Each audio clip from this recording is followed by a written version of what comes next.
नमस्कार साथियों, सीईसी गुरुकुल व्याख्यान माला में आपका हार्दिक अभिनंदन। मैं प्रोफेसर विनीता कुमारी, स्वामी श्रद्धानंद कॉलेज, हिंदी विभाग, दिल्ली विश्वविद्यालय।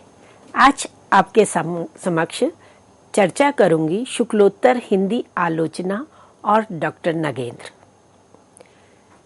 आधुनिक हिंदी साहित्य के अंतर्गत विभिन्न गद्य विधाओं पर हम चर्चा कर रहे हैं और गद्य विधाओं में भी एक और जहाँ कहानी, उपन्यास, नाटक आदि की बात की जाती है, वहीं आलोचना को भी एक गद्य विधा के रूप में पहचान मिली और हिंदी साहित्य में आलोचना के शिखर पुरुष आचार्य रामचंद्र शुक्ल माने जाते हैं। शुक्ल जी से पूर्व हिंदी आलोचना, आचार्य रामचंद्र शुक्ल युगीन हिंदी आलोचना और उनकी परवर्ती हिंदी आलोचना, इस तरह से हिंदी आलोचना का वर्गीकरण किया जाता है।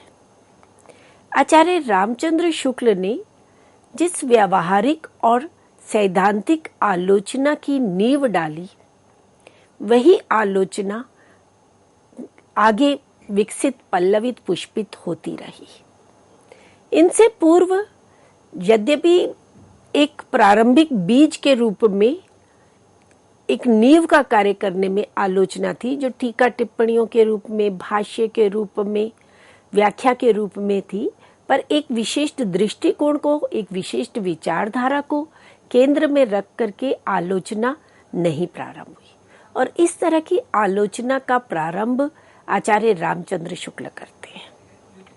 जिस समय कविता के क्षेत्र में छायावाद, प्रगतिवाद, प्रयोगवाद आ चुका था और गद्य के क्षेत्र में कहानी, उपन्यास, नाटक आदि गद्य विधाओं का भी विकास हो चुका था, तो आचार्य शुक्ल हिंदी साहित्य के इतिहास लेखन भी करते हैं और आलोचनात्मक पुस्तकों की रचना और कवियों की रचनाओं का संपादन, पाठालोचन करते हैं और विस्तार से उनकी भूमिका जो लिखते हैं, उस भूमिका में वे उस कवि विशेष की विचारधारा को, कवि विशेष की मूल प्रवृत्तियों को या तदयुगीन प्रवृत्तियों को उद्घाटित करते चले जाते हैं।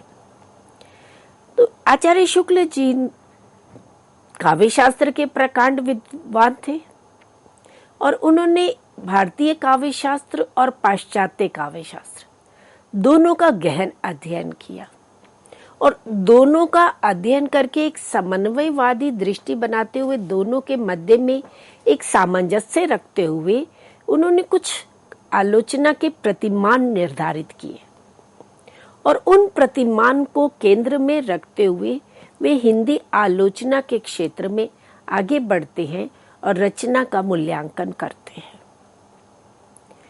परंतु उन्होंने जो प्रतिमान बनाए वे हिंदी साहित्य के प्रारंभिक काल, जैसे भक्ति काल और रीति काल, भारतेंदु युग, द्विवेदी युग तक की कविताओं पर या रचनाओं पर तो वे प्रतिमान घटित होते हैं, परंतु आगे चल करके, क्योंकि साहित्य समाज का प्रतिबिंब है और जैसा समाज की प्रवृत्तियां बदलती हैं, साहित्य की भी प्रवृत्तियों में परिवर्तन आता है। तो छायावाद युग में जो एक रोमानी प्रवृत्ति प्रारंभ हुई, स्वच्छंदतावादी प्रवृत्ति प्रारंभ हुई, वह रामचंद्र शुक्ल जी के जो प्रतिमान निश्चित किए गए थे, निर्धारित किए गए थे, उन पर सिद्ध नहीं हो पाया, जिसके कारण आचार्य शुक्ल जी ने छायावादी कविता के प्रति एक नकारात्मक दृष्टिकोण रखा, उसके प्रति उपेक्षा की दृष्टि रखी। यद्यपि प्रगतिवादी कविता और प्रयोगवादी कविता और उस समय का साहित्य भी प्रकाश में आ चुका था, परंतु शुक्ल जी ने उनकी आलोचना उस रूप में नहीं की। तो जब इन्होंने छायावाद की आलोचना की, छायावाद की रोमानियत की और स्वच्छंदतावादी प्रवृत्ति की, उनकी काल्पनिकता की और उनके रहस्यवादिता के प्रति जब एक उपेक्षापूर्ण दृष्टिकोण अपनाया, तो उस समय चार साहित्यकार, चार आलोचक आए जिन्होंने शुक्ल जी की मान्यताओं का खंडन किया, मान्यताओं का विरोध किया और छायावाद को प्रतिस्थापित करने का महत्वपूर्ण कार्य किया। उसमें नाम आता है शांति प्रिय द्विवेदी जी का, आचार्य नंद दुलारे वाजपेयी, आचार्य हजारी प्रसाद द्विवेदी जी और डॉक्टर नगेंद्र। और इसी के साथ ही मार्क्सवाद की प्रतिस्थापित मार्क्सवाद की दृष्टि से साहित्य की समीक्षा करने के लिए या आलोचना करने के लिए एक मार्क्सवादी ग्रुप भी आता है, जिसमें शिवदान सिंह चौहान, प्रकाश चंद्र गुप्त, रामविलास शर्मा आदि आलोचक आते हैं। परंतु छायावाद को स्थापित करने में सबसे बड़ा योगदान रहा शांति प्रिय द्विवेदी जी का, नंद दुलारे वाजपेयी का और डॉक्टर नगेंद्र का। शांति प्रिय द्विवेदी जी ने छायावाद की सौंदर्यवादी दृष्टि का उद्घाटन किया, उसको समाज के सामने, पाठकों के सामने प्रस्तुत किया। आचार्य नंद दुलारे वाजपेयी जी ने उनके दार्शनिक पक्ष को प्रस्तुत किया। परंतु डॉक्टर नगेंद्र ने उनके सामने शांति प्रिय द्विवेदी जी की आलोचना भी थी और नंद दुलारे वाजपेयी जी की भी। तो उन्होंने एक समन्वयवादी दृष्टिकोण अपनाते हुए एक रसवादी दृष्टिकोण से छायावाद की पुनर्समीक्षा की, उसका मूल्यांकन किया। तो इस तरह से आचार्य रामचंद्र के युग में और उनके परवर्ती काल में मुख्य रूप से ये आलोचक आते हैं। तो आज हम जिन पर चर्चा करेंगे वे हैं डॉक्टर नगेंद्र। यद्यपि रामचंद्र शुक्ल जी के समय से ही, या कहें कि उनके परवर्ती काल में, आलोचना के हमें विविध स्वर दिखाई देते हैं, विविध रूप दिखाई देते हैं। स्वच्छंदतावादी आलोचना, मार्क्सवादी आलोचना, मनोवैज्ञानिक आलोचना, सौंदर्यवादी आलोचना, रूपवादी आलोचना आदि विभिन्न रूप दिखाई देते हैं। और इसमें से मार्क्सवादी आलोचना जहां डॉक्टर रामविलास शर्मा और शिवदान सिंह चौहान आदि करते हैं, मनोवैज्ञानिक आलोचना में फ्राइड के मनोविश्लेषणवाद को केंद्र में रखते हुए अनेक कवि, विशेष रूप से अज्ञेय, आगे आते हैं। और सबसे बड़ी बात यही रही कि उस युग के कवियों ने भी अपनी मान्यता को, अपनी विचारधारा को या अपने साहित्य को पाठकों तक पहुंचाने के लिए समीक्षा दृष्टि रखी। पत्रिकाओं के माध्यम से अपनी रचनाओं की भूमिका के रूप में अज्ञेय ने तार सप्तक की भूमिका, सप्तक की भूमिका में मनोविश्लेषणवाद को स्पष्ट किया, नई कविता की बात करते हैं। इसी तरह से जो प्रगतिवादी आलोचक थे, उन्होंने मार्क्सवाद को प्रतिस्थापित करने के लिए अपनी पुस्तकों की भूमिकाओं में आलोचना रखी। इसी तरह से पंत ने पल्लव की भूमिका में, निराला जी ने मुक्त छंद की प्रति। तो कवि भी काव्य चिंतन की एक विशेष दृष्टि रखते हुए समीक्षा के क्षेत्र में आते हैं और अपनी रचनाओं की, अपनी समकालीन जो विचार दृष्टि है उसको पाठकों के सम्मुख लाने का प्रयास करते हैं। और जो छायावादी समीक्षक हुए उन्हें स्वच्छंदतावादी आलोचक भी कहा गया, सौंदर्यवादी आलोचक भी कहा गया, छायावादी आलोचक के रूप में भी कहा गया। तो डॉक्टर नगेंद्र स्वच्छंदतावादी आलोचना के पुरोधा माने जा सकते हैं। हम इनके व्यक्तित्व की बात करें, डॉक्टर नगेंद्र के व्यक्तित्व की बात, तो इनका संपूर्ण जीवन हिंदी साहित्य सेवा के लिए समर्पित रहा।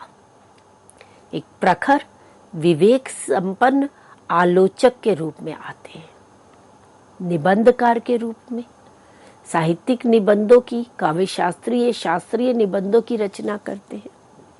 इतिहासकार के रूप में इतिहास लेखन करते हैं, न केवल हिंदी साहित्य का अपितु पूर्ण भारतीय साहित्य का, विभिन्न भारतीय भाषाओं में जो साहित्य लेखन हुआ, जो साहित्यकार हुए, उनका परिचय भी, और उन रचनाओं को संपादित करते हैं। कोशकार के रूप में भारतीय साहित्य कोश की रचना करके एक हिंदी साहित्य जगत में एक नवीन दिशा लाते हैं। और कुशल प्रशासक के रूप में, एक प्रसिद्ध शिक्षक के रूप में डॉक्टर नगेंद्र की एक अपनी पहचान रही। एक लंबे समय तक अध्यापन कार्य से जुड़े रहे और हिंदी विभाग दिल्ली विश्वविद्यालय के अध्यक्ष पद पर रहे और उस समय के लिए उनका जो कुशल प्रशासन क्षमता थी वे दिखाई देती है। तो एक और साहित्य सृजन के क्षेत्र में, आलोचना के क्षेत्र में वे अपनी प्रतिभा का परिचय देते हैं और दूसरी ओर अध्यापन के क्षेत्र में, प्रशासन के क्षेत्र में भी वह अपनी पहचान बनाते हैं। उनके कार्यक्षेत्र की बात करें, यद्यपि डॉक्टर नगेंद्र अतरौला में उनका जन्म हुआ, अपनी स्कूली शिक्षा उन्होंने अतरौला में प्राप्त की, एमए हिंदी में और अंग्रेजी में दोनों में किया और अंग्रेजी साहित्य से ही वे हिंदी की ओर आए।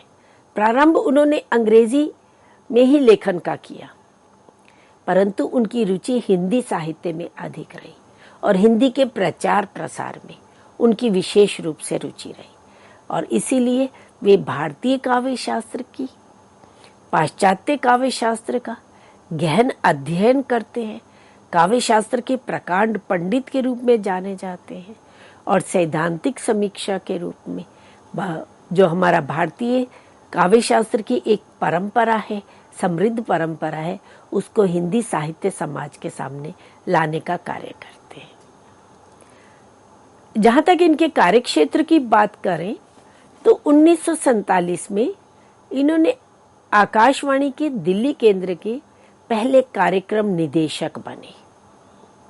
उसके कुछ समय पश्चात ही वे समाचार विभाग पर्यवेक्षक के पद पर रहे और 1952 से ही दिल्ली विश्वविद्यालय में हिंदी विभाग के अध्यक्ष पद पर आसीन हुए।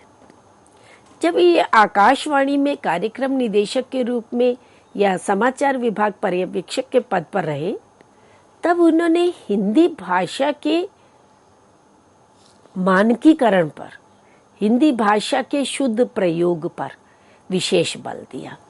उससे पूर्व भाषागत परिष्कृति पर उतना ध्यान नहीं दिया जाता था, क्योंकि वो आजादी का समय था और उस समय सूचना प्रधान होती थी, भाषा की परिष्कृति पर उतना ध्यान नहीं जाता था।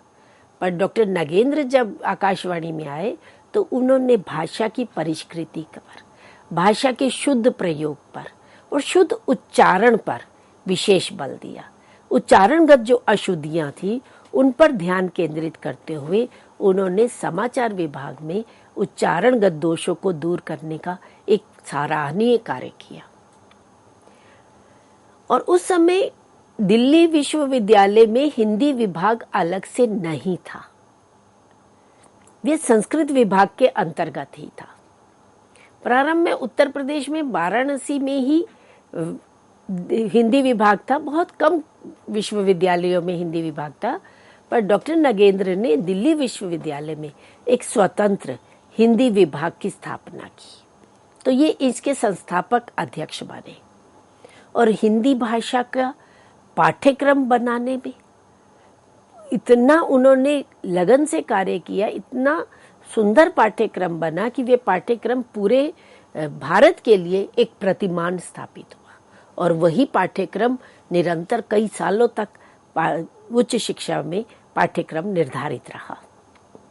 और हिंदी विभाग में अध्यक्ष के पद पर रहते हुए अनेक समितियों के सलाहकार रहे, सरकारी, गैर सरकारी, विभिन्न मंत्रालयों में, विभिन्न समितियों में, परामर्श समितियों में रहे और हिंदी के प्रचार प्रसार में, हिंदी साहित्य के विकास में इनका विशेष योगदान रहा।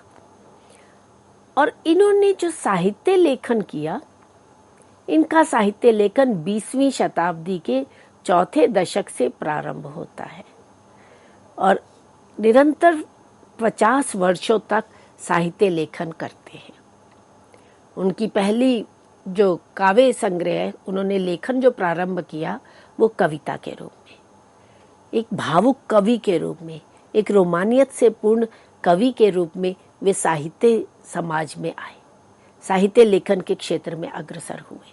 1937 में बनवेला इनका काव्य संकलन प्रकाशित हुआ, परंतु उसके पश्चात ये कविता में अधिक नहीं रहे, समीक्षा के क्षेत्र में आगे बढ़ते हैं।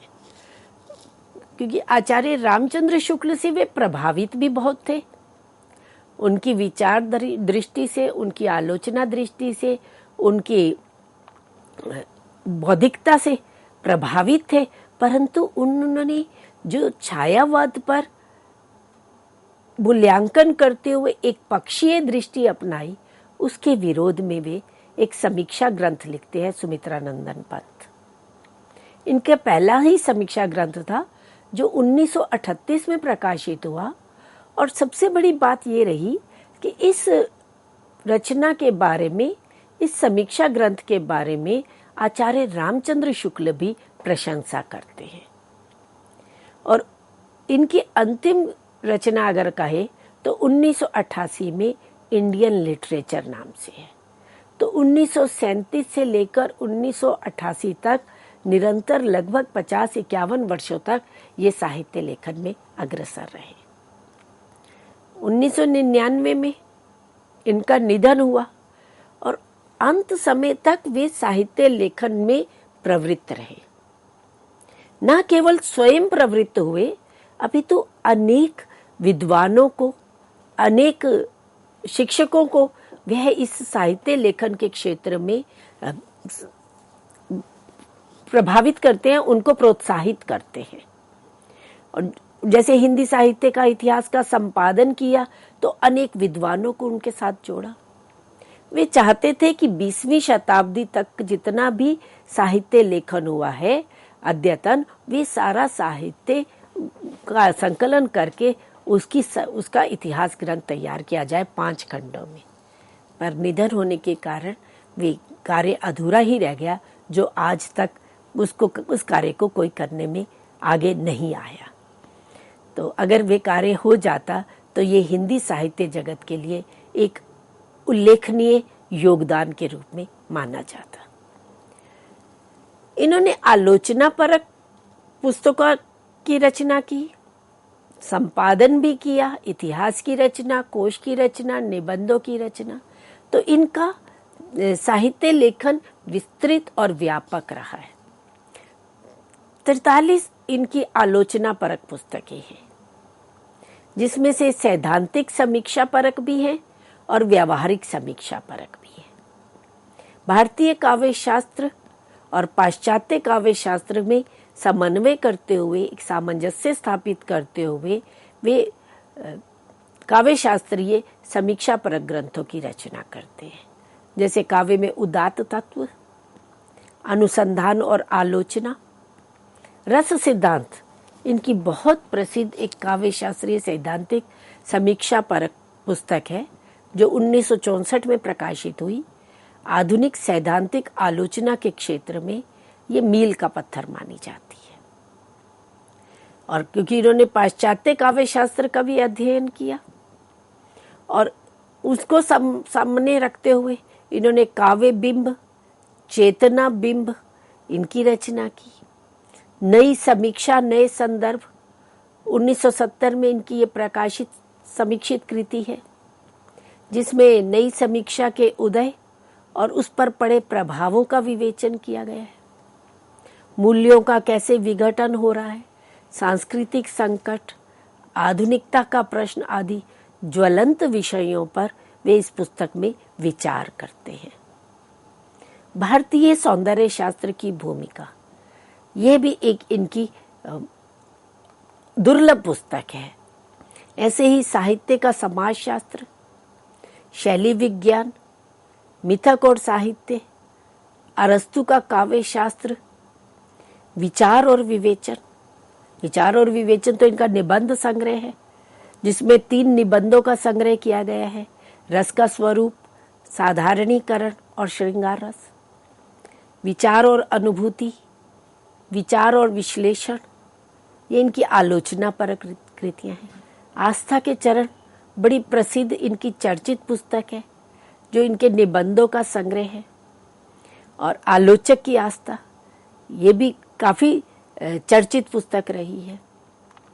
तो इस तरह से सैद्धांतिक आलोचना के क्षेत्र में भारतीय काव्य शास्त्र की वे पुस्तकें, भारतीय काव्य शास्त्र के वे सिद्धांत, रस अलंकार, रीति, गुण, शब्द शक्तियों आदि को, जो हमारी संस्कृत की एक समृद्ध परंपरा रही है, परंतु जो संस्कृत भाषा में होने के कारण हिंदी समाज उससे अपरिचित था, तो उन पुस्तकों को हिंदी में लाने का, उनकी टीका करने का, उनका संपादन करने का, उनको व्याख्यायित करने का कार्य डॉक्टर नगेंद्र ने किया, जिससे हमारी जो एक समृद्ध काव्य शास्त्रीय संस्कृत की परंपरा थी उससे हिंदी समाज परिचित हो सके, हिंदी पाठक उससे लाभ उठा सके, हिंदी साहित्यकार उन प्रतिमानों को जान करके साहित्य लेखन में प्रवृत्त हो सके।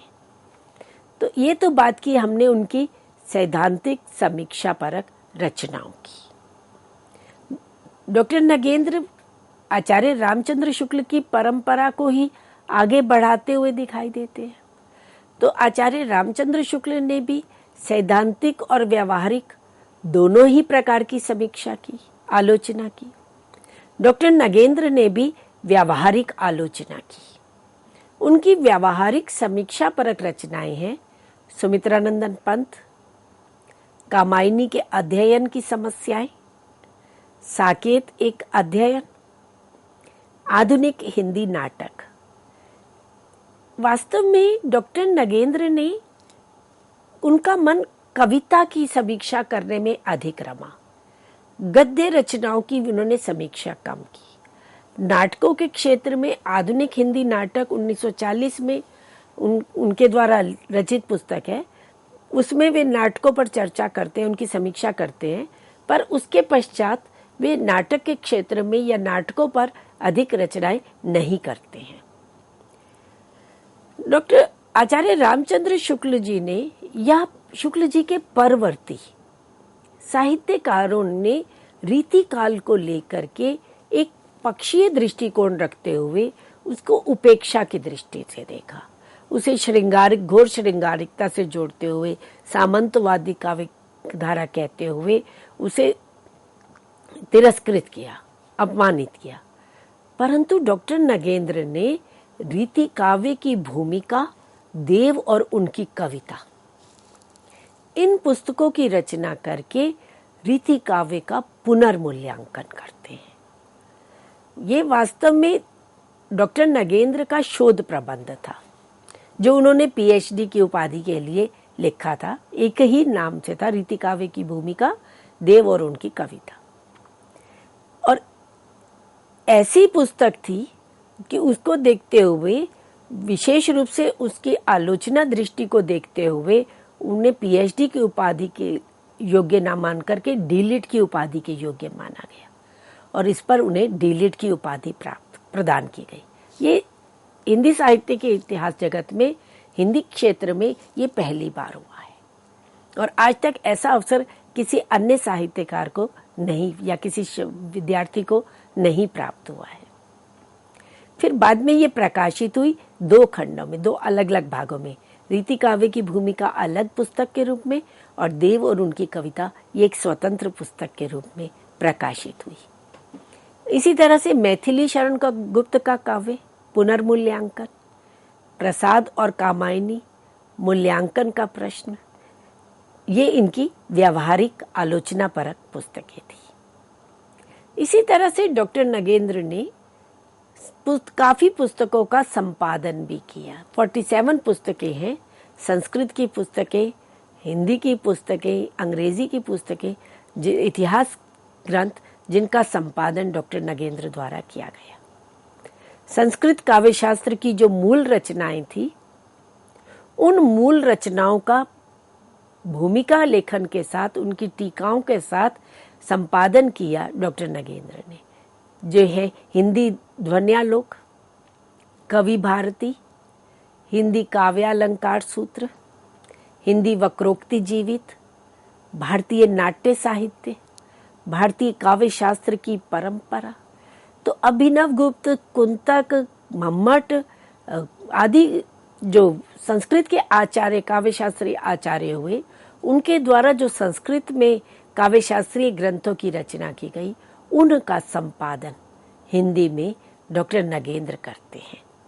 हिंदी अभिनव भारती, मम्मट की जो काव्य प्रकाश था उसका हिंदी काव्य प्रकाश के नाम से। ऐसे ही इन्होंने पाश्चात्य काव्य शास्त्र का गहन अध्ययन किया, क्रोचे का, आये रिचर्ड्स का, लोजाइनस आदि का।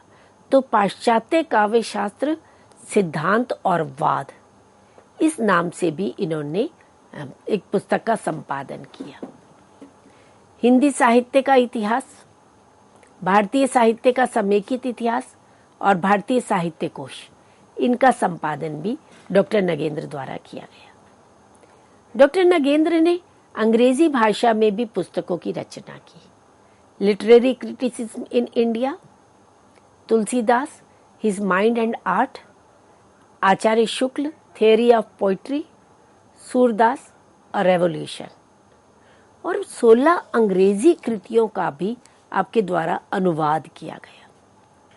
वास्तव में डॉक्टर नगेंद्र का एक बहुत बड़ा योगदान इस रूप में हम देख सकते हैं कि उन्होंने हिंदी रचनाकारों का और हिंदी रचनाओं का अंग्रेजी में अनुवाद किया ताकि विश्व में उनकी पहचान बन सके, तो और लोग भी उनकी समीक्षा को समझ सके। इन्होंने एक संस्मरण लिखा, चेतना के बिंब, जो रेखा चित्र और संस्मरण के शिल्प का सामंजस्य है। और इसकी भूमिका में डॉक्टर नगेंद्र स्वयं कहते हैं कि ये उनकी साहित्यिक श्रद्धांजलि का अभिलेख है। इसमें राष्ट्रपति राजेंद्र प्रसाद, मैथिली शरण गुप्त, बालकृष्ण शर्मा नवीन, सुमित्रा नंदन पंत और महादेवी वर्मा आदि सम्मिलित हैं। इसी तरह से इन्होंने वनमाला, छंदमयी और मर्म कथा, ये कविता संग्रह की रचना की। अर्धकथा, ये इनके द्वारा रचित इनकी आत्मकथा है जो इन्होंने अपने जीवन के अंतिम पड़ाव में आकर के लिखी। वार्षिकी, संस्कृति, देवनागरी, इन पत्रिकाओं का भी संपादन किया। तो इस तरह से मित्रों, आज हमने अभी इस व्याख्यान में डॉक्टर नगेंद्र का सामान्य उनका परिचय, उनकी रचनाओं का परिचय आपको दिया। अब इनकी आलोचना दृष्टि क्या है, उसकी क्या विशेषता है, इसकी चर्चा हम अपने अगले व्याख्यान में करेंगे। धन्यवाद।